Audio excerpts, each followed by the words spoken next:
This is Ryan with First to Pitch. When you're talking with a supplier, what mindset is he in? Where's his head? And how can you lead him to be where you want him to be? Let's talk about it. Next on First to Pitch. So, when you're talking with a supplier, you have to understand where his mindset is.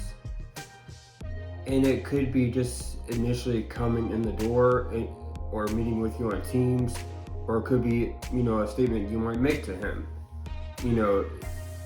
Where does it shift? How does it shift? Does he get defensive? Does he get overly excited? Kind of where does it fall on the spectrum of things? It's important to control the mindset, and you can do it in a variety of ways, and that's for a whole different conversation.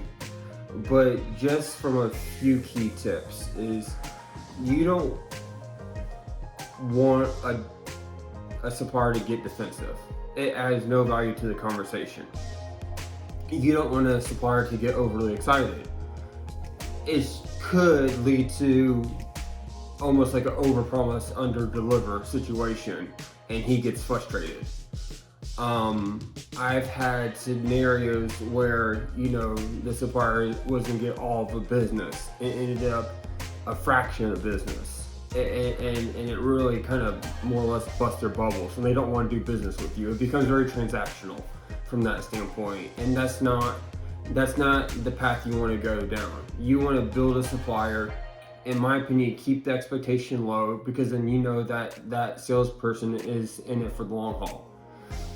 If they do get defensive, know how to counter it, know how to calm him down, bring him back down to reality, and get him back on a path to helping you solve the problem.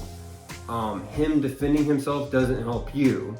He's trying to recorrect the record. And whether it's true or not, or whatever it is, it's not helping the situation at hand. 9 times out of 10, there's a few cases, that might not hold true. But for the most part, you want to keep this supplier always being proactive, always thinking ahead, not thinking behind, not thinking what happened. And even in a corrective action situation, it's the same thing. Yeah, something has happened, but how is he going to solve it moving forward? Or how are you guys going to solve it moving forward? Again, you don't want him to keep on thinking about what happened in the past. It does no good. It's already happened.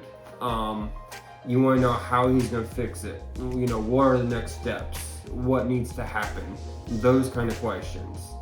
And those are really good ways to frame it, because typically, if I rephrase that in a why statement, it may lead to a defensive behavior by the salesperson. So again, when you go into a conversation, get better at understanding, again, profiling who you're talking to, and helping drive that conversation forward where it's proactive to what's happening, what you need to happen, keeping them in reality, managing the expectations. That's for you to dictate the narrative.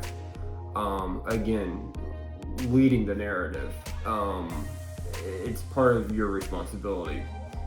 In some cases, you can try your best, do your best, and at that point, maybe it's just not a good relationship between you and the person. I don't know, but that's what I mean by controlling the mindset.